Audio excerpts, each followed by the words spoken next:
Halo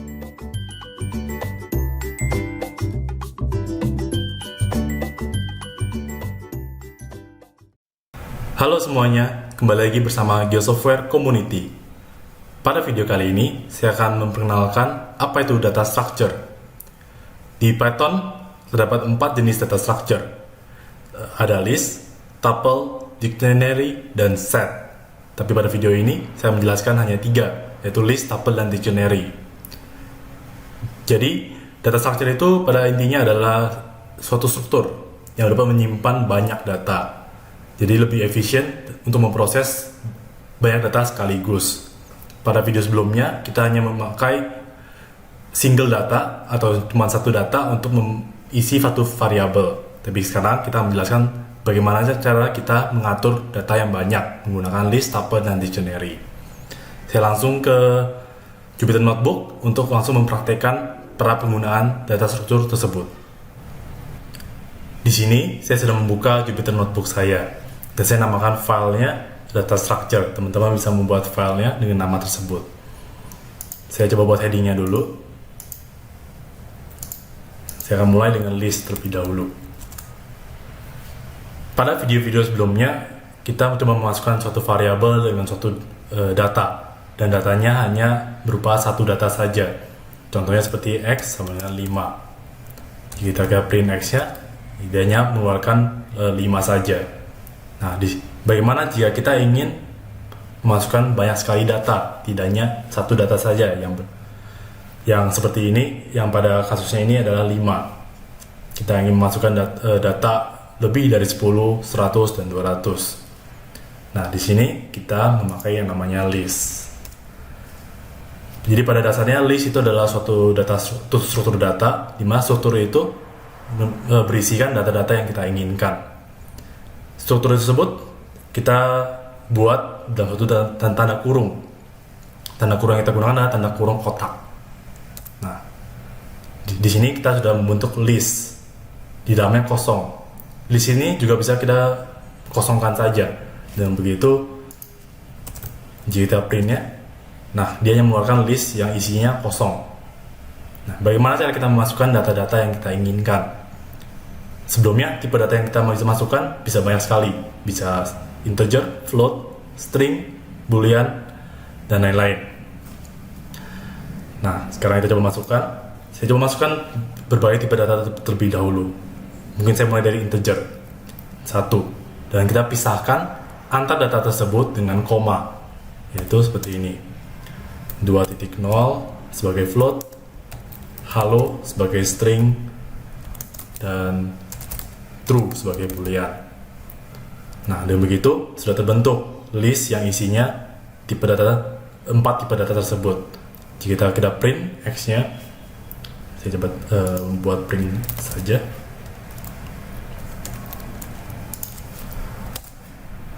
Oops.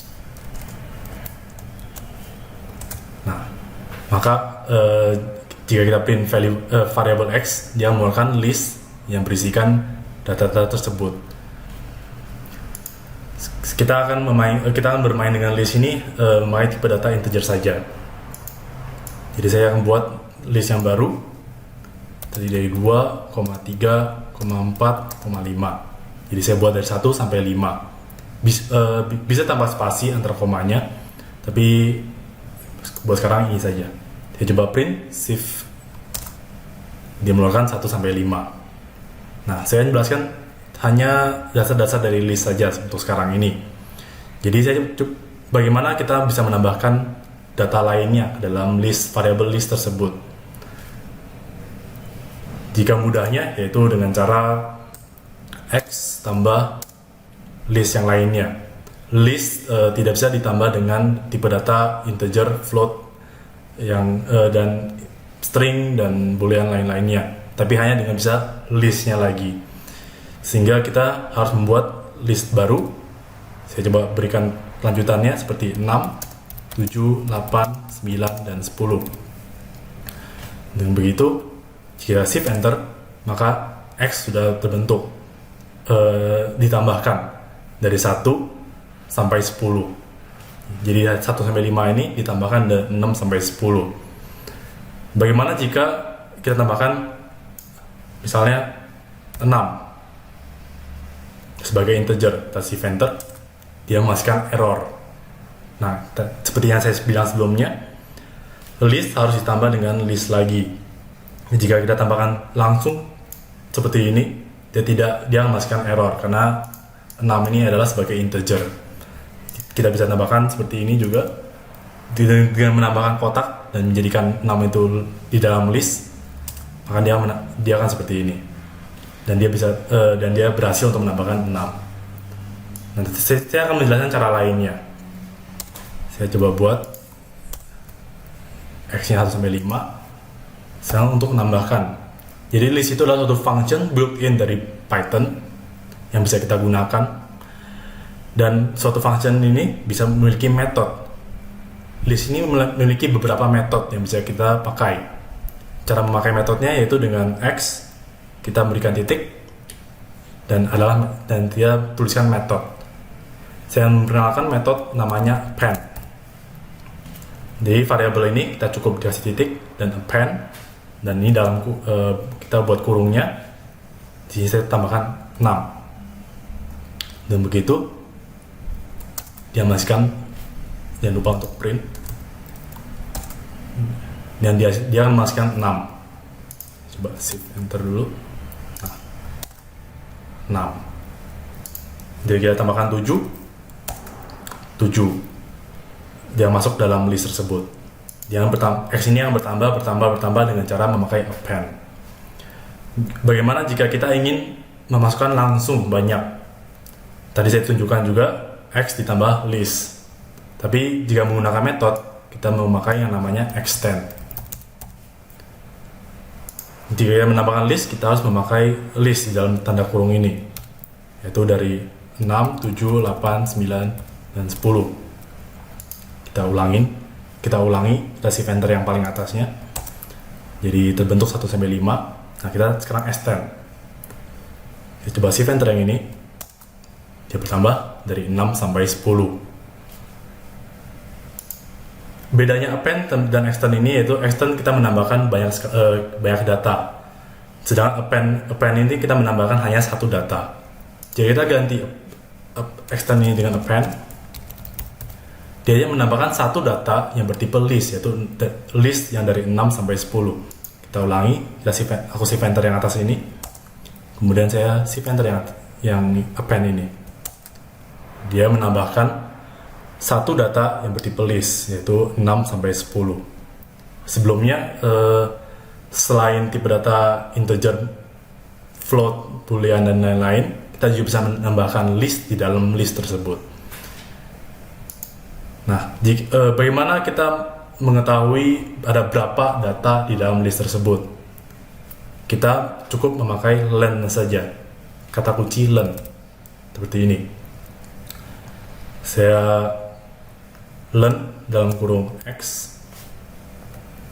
Nah, kira-kira rekan-rekan dari x ini ada berapa data? 10 kah? Atau 6? Shift enter. Jawabannya 6. Karena tadi kita append hanya satu data, yaitu bertipe list dari 6 sampai 10 yang dalam kurung ini. Jadi kenapa 6? Jadi ada 1, 2, 3, 4, 5, dan 6. Nah, begitulah cara teman-teman mengetahui bagaimana cara menambahkan dan juga mengetahui berapa banyak data di dalam satu list. Saya sekarang coba bagaimana cara kita mengganti angka yang di dalam list. Seperti mungkin sebelumnya saya akan menjelaskan tentang indeks. Jadi list itu adalah suatu urutan. Jika dari 1 sampai 5 ini, setiap value yang ini dia memiliki indeks. Yang paling pertama adalah 0, 1, dan seterusnya. Saya coba, mungkin saya mulai dari indeks terlebih dahulu. Jika kita ingin mengambil data 3 misalnya, 0, 1, 2, kita mengambil data dengan cara x, yaitu variabel x-nya, kemudian kurung kotak, dan kita ambil 2. Jika kita shift enter, dia mengeluarkan 3 karena indeks 2, yaitu di X ini adalah 0, 1, dan 2. Nah, begitu. Untuk mengetahui misalnya value ini dalam sini misalnya 4, kita bisa memakai satu metode. Jadi variabel X ini kita masukkan metode yang namanya adalah index. Kita buka kurungnya, masukkan 4. Coba shift enter, dia mengeluarkan indeksnya 3. Jika kita masukkan 5, dia indeksnya 4. Jika kita masukkan 1, indeksnya 0. Nah, bisa lihat kan kira-kira kalau yang satu ini dia indeksnya 0. Kalau 2, 1, 3, 2, 4, 3, dan 5, 4. Nah, seperti itu. Bagaimana jika kita ingin mengganti? Nah, sekarang saya masuk. Saya menjelaskan list tentang indeks lebih lanjut pada secepatnya. Dan sekarang saya ingin menjelaskan bagaimana cara kita mengganti data yang ada di dalam list tersebut. Saya coba cut dulu, hilangkan. Tetap saya buat. Nah, X listnya itu 1-5 yang berada dalam variabel X. Kita menggantinya dengan cara, jika contohnya saya mengganti 3 yang ada di tengah ini, kita tambahkan X. Nah, indeksnya 3, yaitu adalah 0, 1, indeksnya ada 2. Kita masukkan 2 sama dengan saya masukkan halo. Nah, seperti ini. Nah, kemudian saya akan print X-nya. Coba shift enter.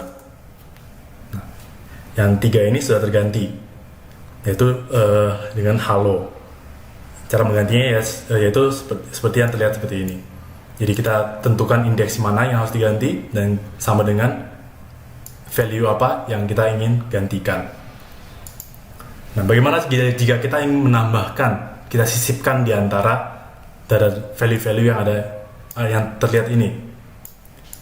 Saya coba hapus lagi, cut. Ini saya shift enter. Cara menambahkannya yaitu dengan suatu metode dari list. Kita coba masukkan variabelnya yaitu X titik. Kita masukkan metodenya, namanya adalah insert. Insert ini harus memasukkan 2 argumen, yaitu yang argumen pertama yaitu X yang ini, kemudian argumen kedua yang Y ini.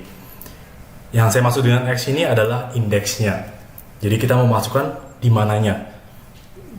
Jika kita ingin masukkan ke indeks pertama yaitu 2 ini, maka kita masukkan indeks 1 dan kita memilih ini indeks pertama, maka value Y ini akan masuk. Contohnya saya memasukkan halo lagi seperti ini, dia akan masuk ke dalam yang 2 ini dan angka 2 ini akan geser ke sebelah kanan.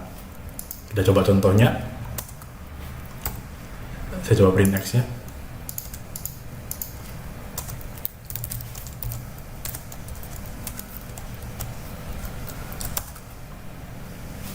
Sebelum itu saya refresh dulu. Nah, dapat dilihat bahwa sekarang halo sudah masuk ke dalam indeks 1 ya, dan menggeser 2 ini ke sebelah kanan, sehingga sekarang di dalam list yang di dalam X ini sudah memiliki 6 variabel, yaitu 1, halo, 2, 3, 4, dan 5. Tidak hanya menambahkan data dalam list, tetapi kita juga bisa mengurangkannya. Cara mudahnya untuk mengurangkannya, kita cukup misalnya sekarang X sudah memiliki, coba lihat dulu. Nah, X yang kita miliki sekarang dari 1, halo, 2, 3, 4, dan 5. Cara mengurangkannya sebenarnya cukup dengan del, kata kunci del, kemudian spasi, dan kita X dan tentukan indeksnya. Saya ingin menghilangkan halo. Jadi kita halo ini berada pada indeks 0 dan 0, 1, 0, halo 2, 1, 0, halo 1. Jadi kita masukkan 1. Jadi kita print X-nya. shift enter. Nah, halonya sudah terbuang. Jadi tinggal 1, 2, 3, 4, dan 5 dan halonya hilang. Cara lainnya kita juga bisa menggunakan metode yang ada pada list, yaitu dengan kita masukkan variabelnya x. Metodenya adalah pop. Nah, di sini kita juga menentukan indeks mana yang kita ingin buang. Contohnya saya ingin buang value 4 ini yang berada pada indeks 3. Cukup dengan masukkan 3. Kita print x ya. Nah, di sini sudah terbuang value 4. Jadi tinggal 1, 2, 3, dan 5. Oke. Mungkin sekarang saya ingin masuk ke dalam indexing dari list. Seperti yang tadi saya jelaskan, jika kita ingin mengetahui indeks dari suatu value, misalnya 3, kita bisa dapatkan 3 ini memiliki indeks value 2. Sehingga jika kita ingin memanggil 3, yaitu cukup dengan x masukkan indeks value-nya 2. Nah, dia mengeluarkan 3. Saya coba membuat value yang barunya, list baru, yaitu dari 1, 2, 3, 4 seperti ini. Nah, sekarang saya punya list baru yang berada pada variabel x. Saya ingin memanggil value dari 6 sampai 10. Cara memanggilnya tidak perlu satu-satu.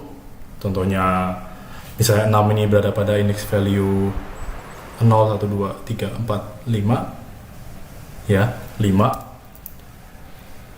Kita hanya bisa memanggil satu saja seperti ini. Tapi jika kita ingin memanggil 6 sampai 10, nah, begini caranya. Tadi 6 indeks value-nya adalah 5, indeksnya adalah 5. Jika kita ingin memanggil sampai 10, kita beri titik 2. Dan untuk sampai 10 ini indeks value-nya adalah 9. Nah, seperti ini. Jika kita print x-nya, saya shift enter. Ups. Kita masukkan variabel saja. Jadi kita tangkap variabel ini dalam y. Nah, kita dapatkan dari x dari 5, 6, 7, 8, 9 sampai 9. Kalau untuk sampai 10, kita harus 10. Nah, seperti ini. Kenapa 10? Karena 10 itu adalah tempat berhentinya. Jadi 10 ini adalah 9. Jika tempat berhentinya 10, maka dia akan mengambil yang ke-9. Seperti ini. Jika kita ingin mengambil dari 2 sampai 9, ya cukup dengan mengganti indeksnya 1. Ininya 9. Nah, dapat dari 2 sampai 9. Jika ingin mudahnya, misalnya tadi saya ingin 6 sampai 10, sekarang saya coba ingin 6 sampai 10 ya. Value 6 indeksnya adalah 5. Nah, kita bisa hilangkan saja yang belakangnya. Dan menghilangkan belakangnya, dia akan mengambil dari indeks 5 sampai seterusnya sampai akhir dari list tersebut. Kita mengambil. Nah, dia mengambil dari 6 sampai 10. Bagaimana jika sebaliknya? Kita ingin dari yang paling awal sampai ke titik tertentu. Saya ingin sampai 4 misalnya. Kita cukup titik 2 yang paling depan, dan kita ambil indeks yang 4 ini, yaitu 3. Dan begitu, Y akan mengambil dari 1 sampai 3. Nah, begitulah cara kita mengambil data di dalam list. Nah, bagaimana cara kita ingin untuk terakhir, saya ingin clear. Misalnya saya ingin clear list tersebut. Kita bisa menggunakan satu metode dari list. Saya ingin clear data Y ini, Y yang berisikan 1 sampai 3. Cukup dari Y, kita masukkan metode, itu clear. Nah, dan begitu print Y-nya. Nah, sekarang Y sudah tidak memiliki data. Begitulah cara kita memainkan list data structure ini. Sekarang saya akan mencoba menjelaskan tentang tuple. Saya coba buat headingnya dulu. shift enter. Nah, jadi sebenarnya tabel dan list itu memiliki kesamaan, yaitu untuk memasukkan banyak data dalam kurung. Perbedaannya adalah list adalah mutable dan tuple immutable. Maksudnya gimana?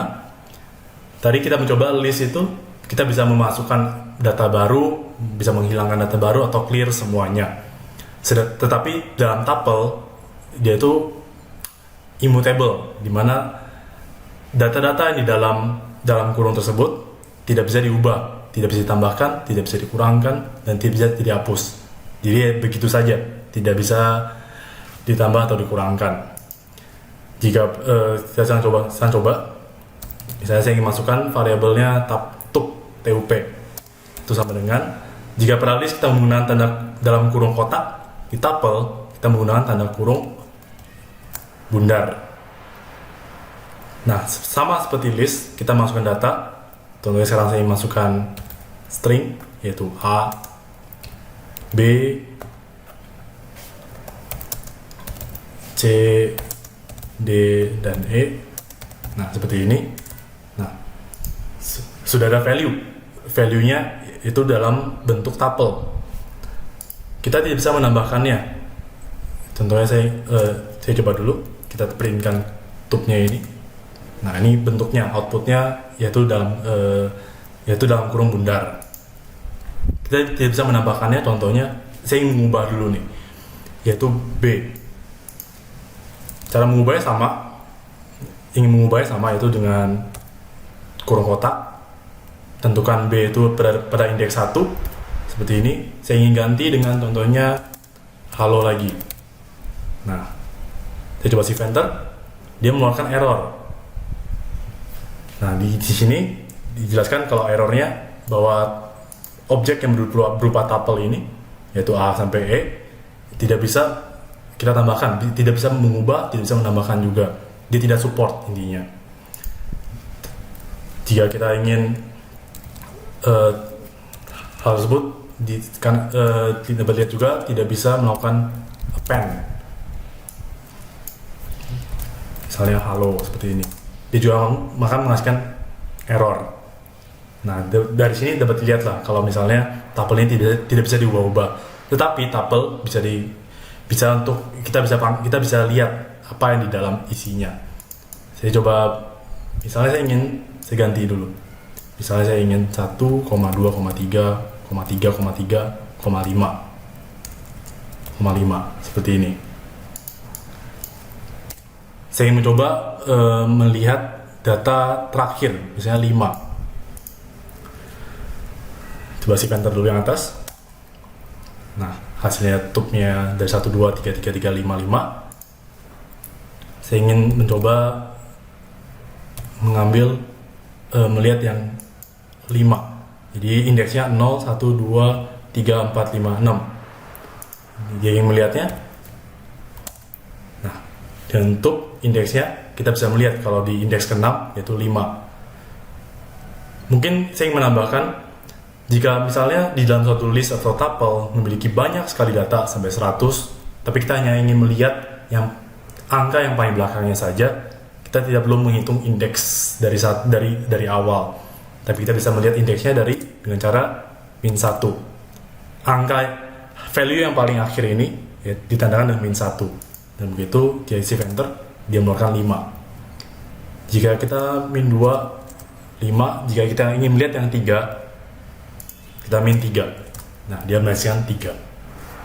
Nah, di tuple, balik lagi ke tuple yang bisa untuk melihat apa yang di dalam, tapi dia bisa mengubah atau mengurangi apa yang di dalamnya. Jika yang mengubahnya, ya mudahnya tidak usah menggunakan tuple saja. Kapan kita menggunakan tuple? Tuple digunakan jika kita ingin memiliki data-data di dalamnya yang fix, tidak perlu diubah-ubah lagi. Dan dari yang saya pelajari juga, tuple bekerjanya lebih cepat jika ingin diproses untuk melakukan perhitungan atau proses lainnya. Nah, simpelnya tuple seperti itu saja, sama seperti list, tapi intinya tidak bisa diubah. Data structure terakhir yang saya ingin jelaskan adalah dictionary. Saya buat dulu headingnya.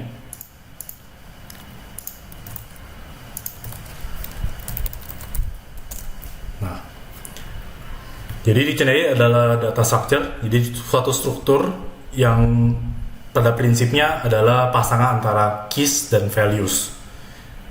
Teman-teman bisa bayangkan seperti di kamus, kita ingin mencari suatu kata, misalnya kata itu sendiri. Jadi kita mencari kata, nah kata itu sebagai keys-nya, values-nya adalah penjelasan yang di samping-sampingnya.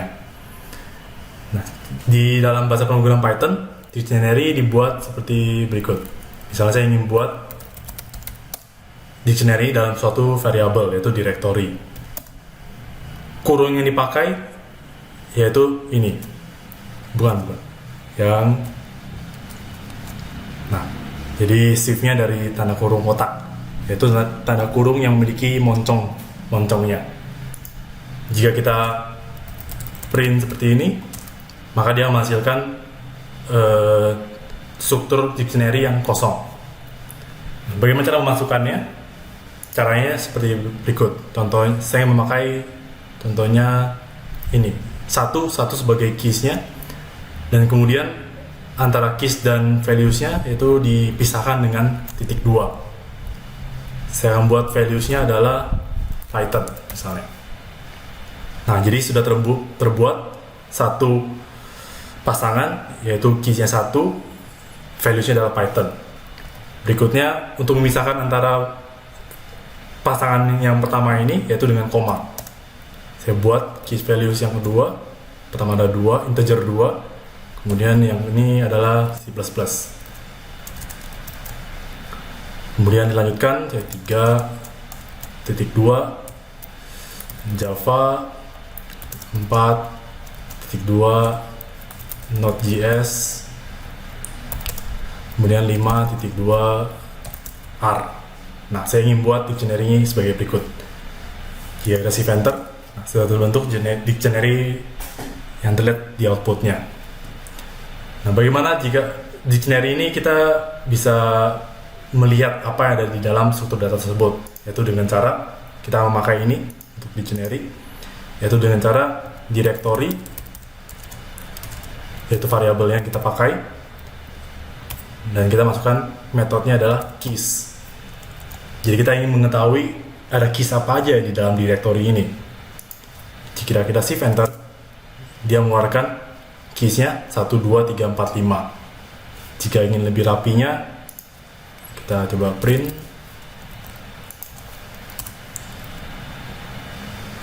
Dia akan di keys dalam list 1 sampai 5. Jika ingin menghilangkan, jika kita hanya ingin sebagai list saja, di belakang dari directory.keys ini kita tambahkan bintang. Bintang itu yaitu kita mengaljibnya, jadi kita memecahkannya. Jadi kita tidak menghasilkan di keys-nya. Kita coba shift enter, dia menghasilkan 1, 2, 3, 4, 5. Kita mending buatnya dalam list, kita tambahkan kurung kotak di antara directory.keys-nya. Bintangnya di dalam. Jadi seperti ini. Dia menghasilkan list 1, 2, 3, 4, 5. Itu untuk keys-nya. Bagaimana untuk values-nya? Nah, kita copy paste saja. Keys ini metodenya kita ganti menjadi values. Dia mengeluarkan values-values yang ada dalam directory, yaitu Python, C++, Java, Node.js, dan R. Gimana jika kita ingin mengetahui semuanya? Kita tinggal copy paste, values-nya kita ganti items. Nah, jadi kita mengetahui apa ada di dalam directory yang kita miliki. Ini adalah prinsip dalam melihat dictionary yang kita miliki. Sebelum lanjut, saya ingin menjelaskan sedikit tentang cara membuat directory selain menambahkan satu-satu manual seperti ini. Saya coba insert self above. Saya beri contoh yang lebih simple, contohnya X. Saya buat variabel X. Saya buat list, misalnya 1 sampai 3. Kemudian saya buat list lagi, Y sama dengan list dari stringnya 1, 2, dan 3 seperti ini. Saya ingin menggabungkan kedua list ini menjadi suatu dictionary, yaitu dengan cara get sama dengan dict, dan buka kurung, kemudian zip, buka kurung lagi, x, y sebagai variabel dari kedua list tersebut. Jika kita print z-nya, maka dia menghasilkan dictionary. Ini salah satu cara paling mudah untuk membuat dictionary dari dua list yang ada. Selanjutnya lanjut lagi bahwa kita tetap memakai yang variabel directory dari dictionary ini. Kita akan salah satu kegunaan dari dictionary itu yaitu kita ingin mengetahui value dari suatu key. Sebelum itu saya ingin memberitahu ketentuan dari memakai keys dan values ini. Keys ini harus memiliki single value dan dia tidak boleh berubah, tidak boleh ya immutable. Jadi cukup satu data aja, integer, string, atau bahkan tuple juga bisa. Dan harus unik, tidak boleh sama antara satu sama lainnya. Tetapi untuk values hampir bebas, boleh masukkan apapun, bisa list, bisa dictionary lagi, dan lain-lain. Nah, bagaimana untuk memanggil? Misalnya saya ingin memanggil Java ini. Cukup dengan kita ambil variabelnya, directory, bisa buka kurung, kemudian masukkan, karena Java values-nya dari keys-nya 3, kita masukkan 3. Dan gitu, si Venter tidak dapatkan Java. Selain cara yang ini, bisa juga dengan cara memberikan metode, yaitu get. Dan get, tetap masukkan keys-nya ada 3, kita mendapatkan Java. Atau jika yang lainnya, misalnya 5, kita dapatkan R. Selain untuk mencari, browsing dari keys-nya untuk mendapatkan values, kita bisa mengubah apa yang ada di dalam key values-nya. Kita mengubah values terhadap key tertentu dengan cara directory. Kita pakai yang tadi, yaitu kita misalnya saya ingin ubah C++ ini, masukkan 2, kemudian sama dengan saya ingin bahasa pemrograman lainnya HTML. Nah, sekarang jika saya print direktorinya, saya coba yang item saja, sesi Venter sekarang. Sekarang kita dapatkan bahwa yang C++ yang tadinya kita udah ubah menjadi HTML. Nah, berikut. Jadi saya merangkum pada video kali ini cukup banyak yang kita pelajari. Kita memahami data structure dari list, tuple, dan dictionary, di mana list dan tuple adalah satu sequence dan diindekskan dengan angka-angkanya. Tetapi untuk directory kita bisa memanggil suatu values dari keys-nya. Nah, cukup video pada video kali ini. Sampai jumpa pada video selanjutnya.